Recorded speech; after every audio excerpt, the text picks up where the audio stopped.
Non, vraiment, c'est pas des blagues. J'ai carrément lâché Premiere Pro là. Bon, allez. On a pu tout finir. On a même pu faire une petite vidéo qui est disponible. Normalement, vous l'avez déjà vue. Je suis en train de l'éditer, l'exporter.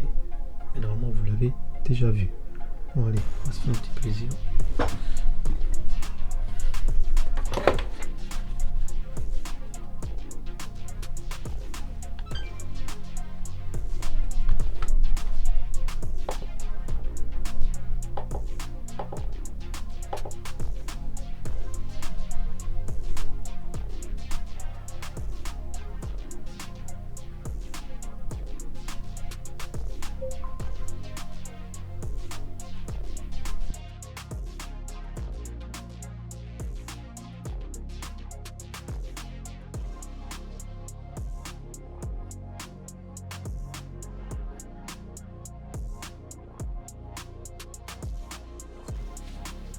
Chérie, il n'y a plus de gingembre?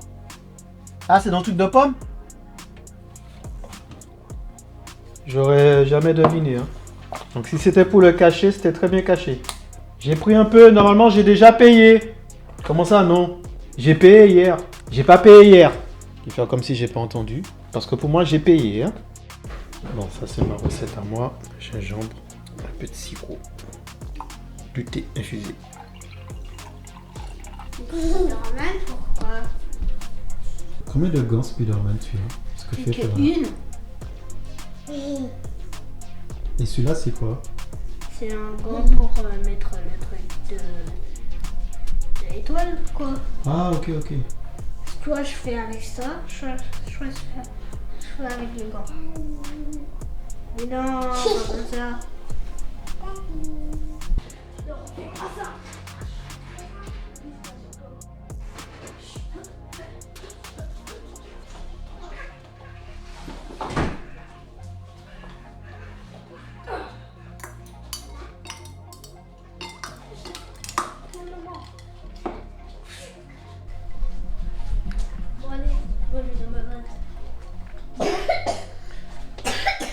Du coup, c'est combien?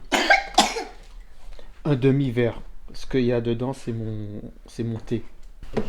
Tu réfléchis trop longtemps. Là. Tu m'enverras la facture. Ok, au moment où je fais cette vidéo, l'un d'entre vous a sûrement gagné ce sac. Tadam. Ou pas, parce qu'il n'y a pas beaucoup de personnes qui ont participé. Mais c'est pas grave. Ok. Soit dit en passant, la raison pour laquelle vous avez gagné ce sac, c'est parce que je me suis pris un autre. C'était important d'en prendre un autre. Oui, parce que j'ai quand même un boîtier qui coûte pas mal, pratiquement 2K, le boîtier seul.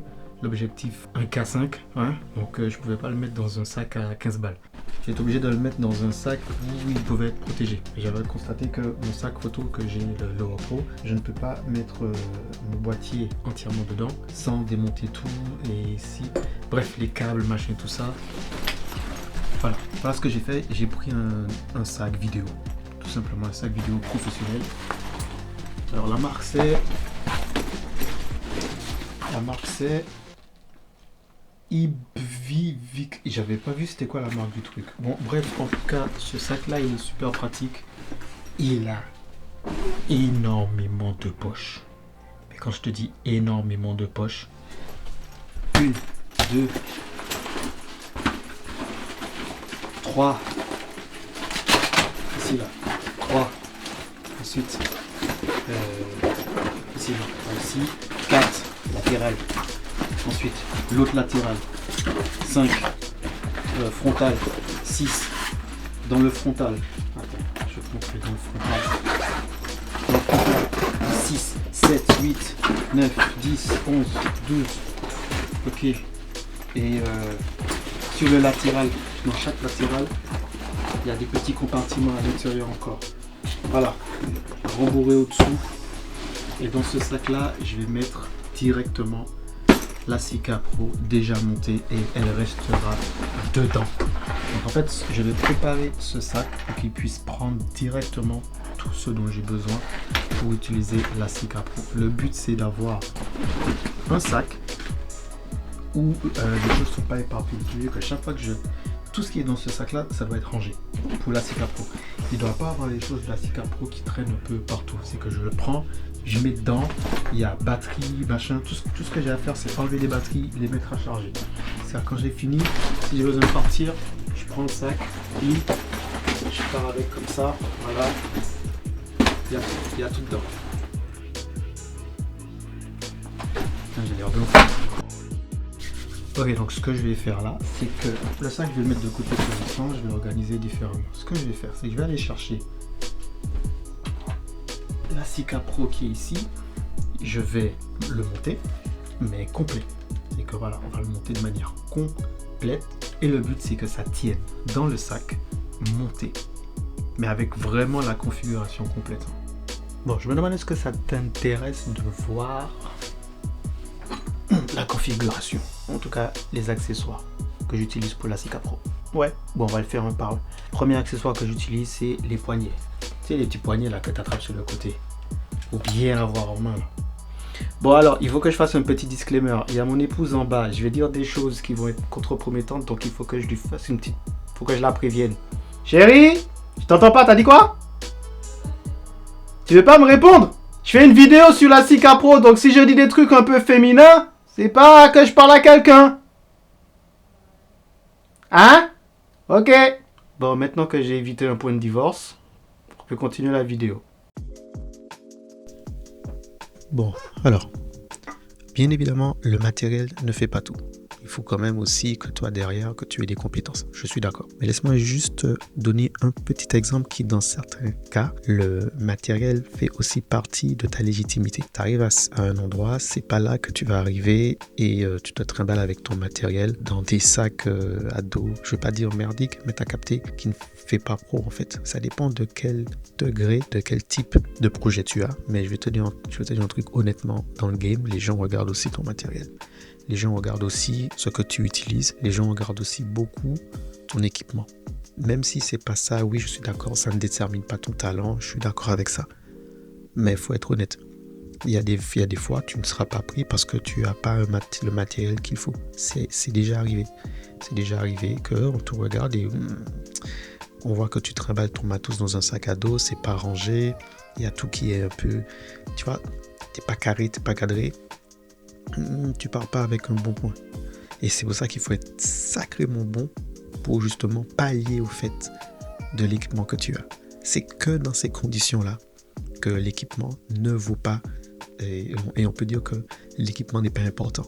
Ça marche que dans le cas où quel que soit l'équipement que tu auras, tu feras du bon travail. Tu vois ce que je veux dire?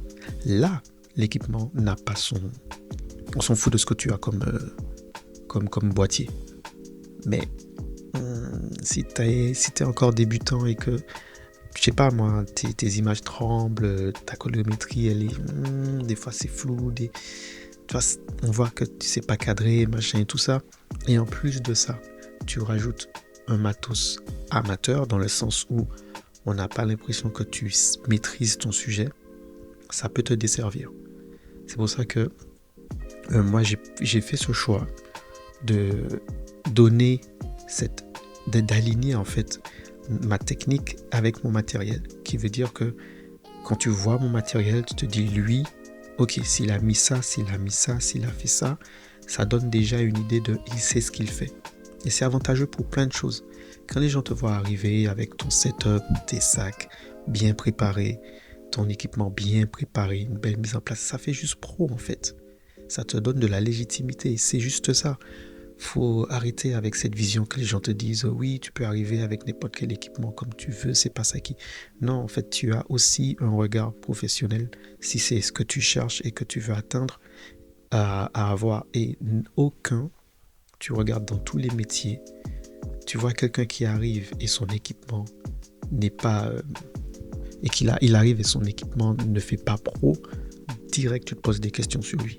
Tu vas arriver avec un gars qui te dit qu'il est chef cuisinier, machin et tout, et sa cuisine elle est pas rangée, ses couteaux sont sales, il trimballe ses couteaux dans des sacs plastiques qui s'entrechoquent les unes avec les autres. Tu lui donnes pas l'heure. Même s'il fait très bien à manger, même si tu vas dire j'ai pas confiance. T'as capté ou pas? Donc, moi j'ai fait ce choix d'aller full, de mettre à la hauteur mon équipement avec mes qualités, avec ce que je suis capable de faire. Donc c'est pour ça que j'ai pris ce sac. Et le sac, c'est vraiment pour me permettre de mettre directement, tu vois le setup comme ça, je le prends, clac, et je le mets dans le sac. Je te montrerai ça tout à l'heure. Je le prends et je le mets directement dans le sac. J'arrive sur place. Tout ce que j'ai à faire, c'est enlever, remettre quelques accessoires, mais au moins comme ça, je suis prêt.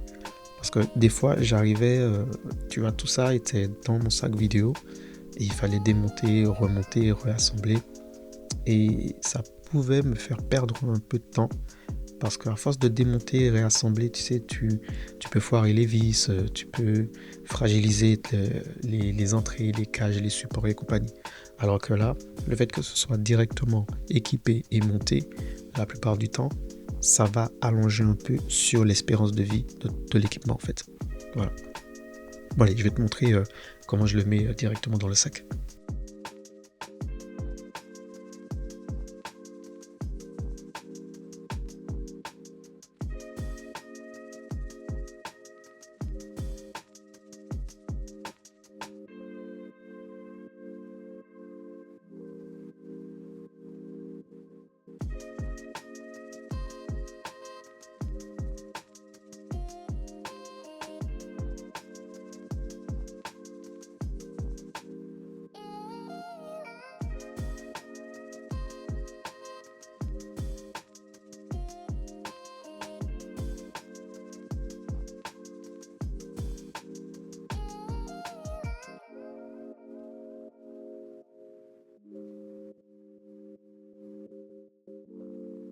Ok, donc comme tu le vois, je peux ranger directement tout le boîtier et avec quelques, tu vois, il y a 2-3 petites choses que j'enlève comme du câblage.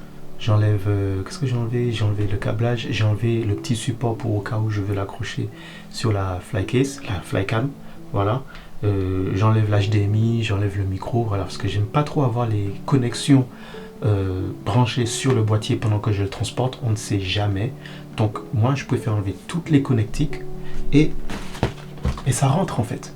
Donc ça c'est par exemple, je dois me déplacer sur un set, par exemple je suis sur une première localisation et je dois aller sur une deuxième et j'ai pas envie d'enlever tout, de démonter tout pour me promener, tu sais, pour marcher et tout ça. Ben voilà, en 2-3 mouvements je prends le tout, je mets ça dans le sac et voilà, je trimballe mon sac avec moi. Ni vu ni connu, j'ai dedans, j'ai mon boîtier avec tout ce dont j'ai besoin. J'enlève ça et j'ai directement, voilà, je remets ça là. Bon, bien sûr, après, je remets mon truc en place, mais en gros, tu vois que c'est possible avec ce sac de pouvoir l'utiliser directement. T'as l'impression que c'est un peu chiant, mais regarde, quel que soit le sens dans lequel je vais le mettre, c'est juste ça qui m'intéresse, c'est de pouvoir mettre le sac. C'est, voilà, il est temps.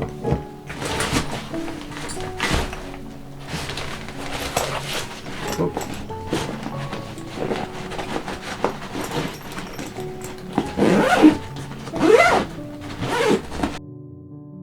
Bien évidemment, tu connais, moi ce sont des conseils que je donne de soigner ton apparence. Soigne ton apparence, c'est important.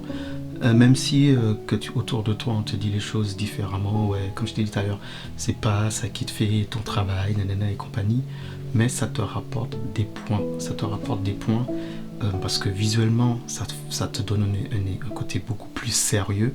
Ensuite, la personne qui va te contacter, qui va te check, qui te voit prendre soin de tes affaires, elle se dit que c'est quelqu'un qui doit être aussi carré et j'espère que c'est le cas.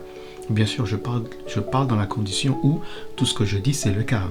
C'est pas la peine de me dire oui mais il y a des gens en apparence ils ont l'air bien mais en fait ils savent pas travailler. Je ne parle pas de ça. Je parle pas de cette catégorie là. Je parle vraiment du fait que pousse un peu plus ton apparence. Habille-toi bien, sois propre sur toi-même et ça va pas seulement dans le physique, le vestimentaire, sur ton positionnement aussi, ça va aussi avec ton matériel. Alors oui, bien évidemment, je connais, il y a Casey Neistat qui disait que quand un boîtier un peu détérioré et tout, ça prouve que c'est utilisé. Je suis d'accord. Mais bien sûr, ça c'est un cas extrême. Ça dépend dans quelle situation tu l'utilises. Mais en général, quand tu arrives quelque part, quand tu dois te présenter, soigne ta présentation. Ça marche, c'est comme ça dans le milieu du travail, si je peux le dire comme ça. C'est que dans le milieu artistique que tu peux te permettre d'être un petit peu excentrique sur les bords. Ok, tu vois ce que je veux dire? Oui, moi j'avoue que ma manière de m'habiller, c'est un peu, il y en a qui vont dire que c'est un peu too much, mais par contre ça va avec ma personnalité artistique. C'est vraiment pour montrer aux gens, voilà ce que je propose en termes de création, en termes de personnes. En gros, je leur dis déjà de base, quand vous venez me chercher, vous venez chercher un artiste, ok, quelqu'un qui a une position artistique. Je suis pas juste un mec qui a un GH5 ou un mec qui a une Sika Pro. Ok, t'as capté ce que je veux dire? Donc je donne déjà la couleur. Et ça marche aussi pour l'équipement. Si tu as un sac, si tu as un simple sac, ben, soigne la manière que tu ranges, c'est pour toi aussi. Ça te permet de te cadrer, ça te permet d'être plus fonctionnel, d'être mieux préparé, d'être tout simplement crédible. Donc soigne ton apparence, ne sois pas le mec qui arrive et son matériel est dans n'importe quel sens.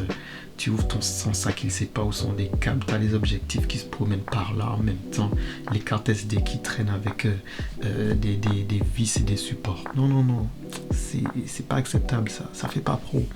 Ça fait pas pro, ça fait désorganisé. Ça fait vraiment désorganisé. Donc vraiment, si je peux te donner un conseil, si tu débutes, ou bien pas forcément si tu débutes, hein, mais soigne ton apparence. Soigne ton apparence. Donc une fois terminé, voilà à quoi ressemble le sac, tu vois. Dedans, il y a la Sika Pro. Voilà. Dans ce sac, il y a la Sika Pro. Et j'ai de la place pour tout mettre. Les câbles, les trucs pour recharger, je peux tout mettre. Voilà. Donc ce sac là va être dédié directement à garder ma Sika Pro en bon état. Bon, j'espère que la vidéo t'a plu et qu'elle te sera utile. Si c'est le cas, n'oublie pas comme toujours un petit like, un petit abonnement, un petit j'aime, un petit partage. Ça fait toujours plaisir. Et je te donne rendez-vous pour la prochaine vidéo. Salut!